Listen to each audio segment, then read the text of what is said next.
Then the Dane Crusaders show up in 1219. And the Danes are super nice. Like, no, not now. The Danes were assholes in 1219. Danes were not nice people. Oh. This one time. So, this one time. This one time? You know what? This one time. This one time. Oh my god, this one time? The podcast. Soda water, not the crappy beer. Because the beer is crappy, but the soda water is fantastic. Why? Greetings once again from Bangkok. In just a moment, we will regale you with the final story of my trip to Finland. But before we get there, hello, my lover. Hello, baby. And hello, everyone. I'm Sheila D. And I am Evo Terra. And have we got a story for you? That's right. It's the last one, honey. It is. I have already told you why I am the American ice hole. I kind of already knew it. In Finland. We have discussed... I'll tell you something else, though. We have discussed the differences between Thai sauna and Finland sauna. Finland sauna wins. Yes. In case you didn't know. I've not experienced it, but yes. And I have also explained the differences between the Russian Continental Hockey League, KHL. Yes. And the North American National Hockey League. So now, no more choices. It's time for you to hear why... You love me. No, I'll tell you that too. Why Estonia is the dumping ground for the entire effing world. That sounds very sad. Like, I don't think that's comedy.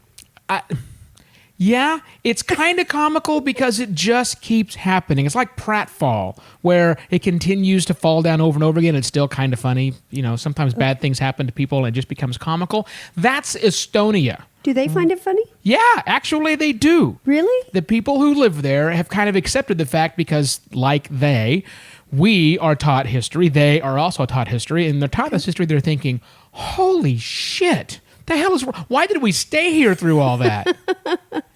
Okay. It's really, really odd. So, to recap for the new person listening, I spent 2 weeks in Finland and a handful of days in Estonia.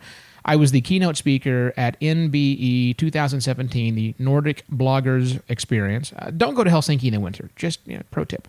Anyhow, I did. And I also got to go to Estonia as part of that, part of a tour package with Visit Estonia, the tourism board. I think you would have liked it more if you were like an outdoor, like, active kind of person. I would have liked it more if it had been warm. If it would have been summer. Well, then I don't think that those two words go together. But I should love it because, as I have learned in the last decade or so, I am of Estonian descent. Okay. According to records that someone in my family who gives way more shits about this than I do. It wasn't your grandfather, right? Because he told a lot of different stories. Wasn't just Gramps, but other people as well. There's documented proof that shows that somebody in my family left Estonia in like 1718 or some number like that and wound up coming to America. So that's the oldest ancestor on my maternal grandfather's side that I'm aware of. Okay. But anyhow, so I'm Estonian, so I figured, hey, I'll have to go to Estonia to get there. But anyhow, like I said, dumping ground of the world. Oh my God, let me run through the history. I had to write this stuff down. Okay. And I'll get to what I did in Estonia in a minute. But just think about this. So back in 1193, long time ago, just a couple days ago, the Pope. Remember the Crusades that were happening? The whole idea of the Crusades is to take Jerusalem back from the infidels, right? Yep. Actually, it goes bigger than that. There was a Northern Crusade. He took arms against anybody who wasn't Christian. Oh. And so the pagans that live in that area suddenly find themselves with knights and shining armor and shining swords slicing their heads off. Ouch. Yeah, that started in 1193. In 1217, so what? Just 20 years later, the Germans come in, and they are also crusaders because there wasn't enough death and destruction from the Pope's men. Now the Germans show up and do the exact same thing. Then the Dane Crusaders show up in 1219. And the Danes are super nice. No, not now. The Danes were assholes in 1219. Danes were not nice people. Oy. And then, the list goes on. There's like 800 years of various uprisings and conquest, whether it's the Germans, the Danes, the Swedes, the Russians, even the Finns. Everybody owned Estonia at some point in time. Really? It was nuts. Just nonstop back and forth. Let's get to modern history. 1920 show up, and finally, They say, we are Estonia, we're our own country. We now have independence from Russia, who owned them at the time. Bloodless, there was no civil war, there was nothing. Russia said, yeah, fine. Okay. You can be your own country until 1939. And then the Nazis and the Russians decided to divvy up that area, and it went under German control. And then World War II happened, and shit got bad. Something like 40% of all of Tallinn was knocked out, either by the Russians or by the Germans during the war. Just leveled completely. Wow. After the war, Estonia becomes part of the USSR. Okay. Soviet times were not good times. No. Back in the late 40s, and it just a spiraling, just horrible things continued to happen as things go on. It's funny how they have been a country. You know how long Estonia now has been an independent country? How long? 25 years. Wow. 25 years is all Estonia So has been a real country. It's been a real country as long as our son's been alive. Exactly right. Exactly right. 91 is when they became independent state. Isn't that nuts? That's crazy. And everywhere, I mean, you don't see evidence of the bombing and stuff because, again, it was 70 years ago, and they cleaned the place up. It's a city. It's a beautiful city to get to live to. But if you take the tours, you learn about the areas of the city that were completely razed. Okay. And the ones that were rebuilt to make them look like the place it was. It's kind of cool. The entire area, all of Tallinn, is now a UNESCO World Heritage Site. The entire city? The entire old town, which is most of the city. It's not a big city by any stretch of the imagination. You can walk the whole thing in a day. The whole thing is a UNESCO World Heritage Site because some of the buildings from the 13th century are still standing. Oh, that's cool. The old city walls are still there. Not that those city walls seem to matter a damn bit when their invaders came in. Period. Right. Yeah. It's kind of a cool little place. Interesting weird facts about Estonia. Yes. It is illegal to walk outside at night or ride a bike outside at night unless you have a government-issued reflector on your body. Which you now have. I brought that little thing home. Yes. That has to be attached to your belt somewhere on midsection, and they have to see it. And if a cop sees you walking without a reflector, he will stop and give you a reflector. Okay. Unless, of course, he's given you one before, and then he'll take your ass to jail. They don't mess around with this no reflector at night stuff. And it's not huge. It's like this little, it's just it's the size of like a silver dollar. Yeah. Yeah. It's nothing huge, but it's enough to keep people from crashing. So the question you should be asking you is, why do you need a reflector at night? Right. Well, Tallinn is a sizable city, but because it's a UNESCO World Heritage Site, there's not a lot of street lights. Oh, okay. It's at a night. dark city. It's not really a dark skies community Okay. that has been designated in America like Flagstaff, Arizona is, but it's almost like that in that street lights are very few to find in the city and none in the country. And there's a lot of country and wilderness, so it's just dark. Interesting. And because it's about 3.5 inches from the North effing pole, it's dark there all the time anyhow, or only light true. like 6.5 seconds a day. You might be exaggerating. So Just illegal slightly. to walk outside with that. I thought you were going to say it was illegal to ride a motor scooter without a shirt on like it is here in Thailand. That would just be stupid up there because you'd be a human popsicle Freezing. in seconds. Not really good idea.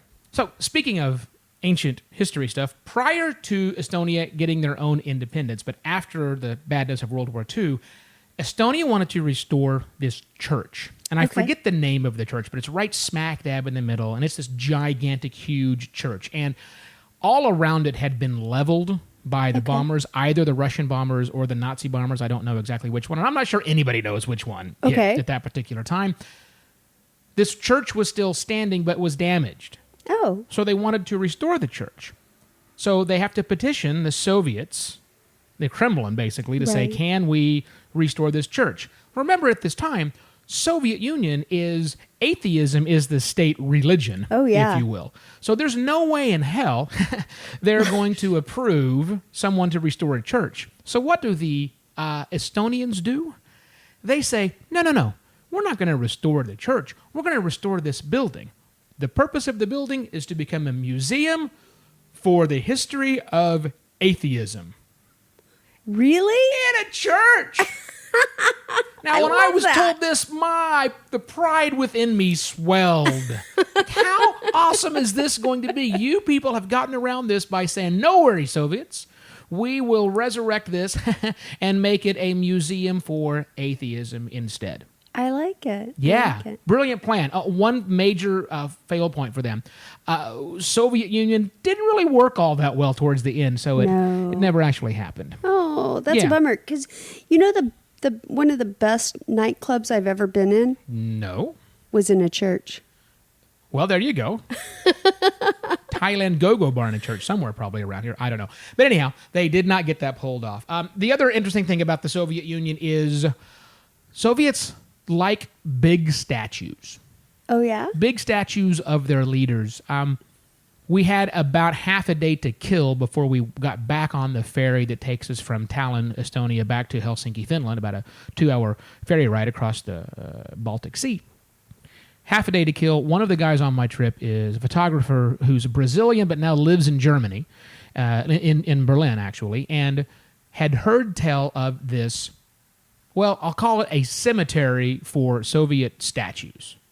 Okay. So he had heard about this, kind of roughly knew where it was. Our guide said she knew where it was.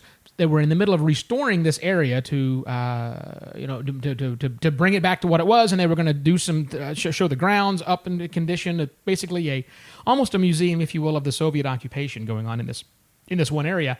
And in the back is where the statue graveyard is. Okay. Old Soviet statues they've collected from around the city, and they're no longer the Soviets. Instead of just destroying them, they dumped them in this area.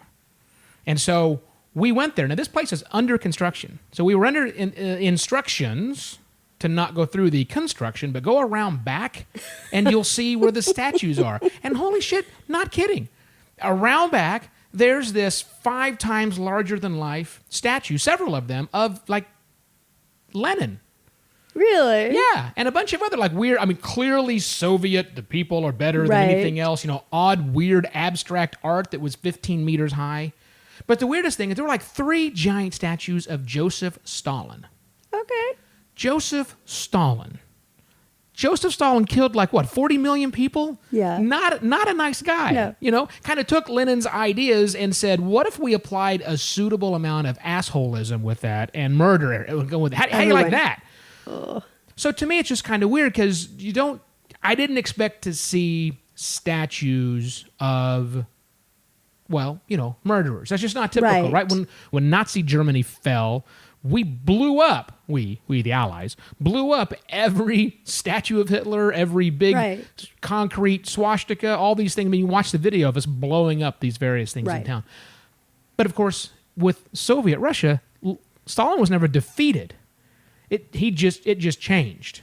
Soviet Union just went away from less about the mass killing publicly and more about Vladimir Putin style. So it was a gradual change there as opposed to a complete overthrow, and so these things still exist today. So you get this statue to this, and Estonia's realized we're not Soviet anymore, but we can probably squeeze some tourist dollars out of this stuff. So they're now in the middle of incorporating them into this really weird place that people who want to go tour and see giant life-size statues of Stalin can. And you said you had to stomp through mud and stuff to get to all of that, right? It was miserable. It was like -1 that day. So it's that terrible temperature where the ground is oozing out goo back and forth, and it's a construction area we were going through. Right. So walking around it, following the track where the bobcats and other sorts of earth-moving equipment had been through. Yeah, nasty, gross. Try not to fall on our asses while we look for the knocked-over statues of Stalin. They were knocked over? Some of them had been knocked over, but they were in the process of reassembling them in their new area. Oh, so we got to see them kind of in partial assemblage. So there's a photo of one guy who had a statue of someone who had no head. I thought it was just a memorial to the Sleepy Hollow. I didn't know. Headless Horseman type stuff. A Utia with all the Buddhas. Oh, all the Buddhas that are knocked to the head. Yeah, if you haven't listened to our horrible motorbike tour to Ayutthaya, Thailand, check out that episode too. It was terrible. Stop it. It's terrible. Anyhow, Estonia was not terrible. Estonia was cold. Estonia was dark. However, it was also January. I'm looking forward to going back and sometime in July or... Well, I think it's light there for 16 minutes in July, so it'll be nicer at that point in time. You said You did say you like the beer. The beer was fantastic. That's the where I want to end with. Beer in Finland is stupidly expensive, so all of the Finns jump on the 2-hour ferry and go to Estonia, where it's Just a for a beer, fraction and then of they the go cost, back. and it's fantastic. Craft beer movement is blowing up, as it is in most places, but in Estonia, it's huge. I had the best Rausch beer I've ever had before. Really? The best, hands down, ever, and it was Estonian. And no one knows about it because it's Estonia, which, as we now know, was the world's dumping ground for a number of years. We finished up our postcards yesterday for the River Kwai, and our next set is going out from Cambodia, where more bad shit happened. Yeah, that must be A theme with us? Right? So here I am telling about Estonia, bad things happen. We just sent out postcards from the River Kwai where really bad things happened in World War II. Now we're going to go to Cambodia, which, well, the bad things there really, as we all know about them, happened in the Vietnam era. But I'm sure we will find even more bad shit that's happening. Then, you know what we'll do to memorialize that? We will buy postcards from there. We will. And we will send those postcards to you, listener, if, in fact, you have signed up to receive a postcard from us. If not, the hell. Go to shivo.wtf/postcards or patreon.com/OPPtravelers and get on the list. We will send you another postcard. Not another postcard. We will send you a new postcard. Those that have been signed up for a long time will get another postcard. But you, the new listener, will get a postcard from us next month and every other month after that. It is that stinking simple. Not every other month. Every month. Every month after that. Right, not every other month. That would mean like I do it like once every 60 days. And that's not true. We do it every stinking month after that. Got it? Got it. Our music is by Valea Valea. Thanks for listening, listener. I am Evo Terra. And I'm Sheila D. For more information about the next place I want to go to that was something terrible probably happened at, and for me to recant the story to you, stay subscribed and listen to us. But if you want to see what we're doing, check out the website, shivo.wtf.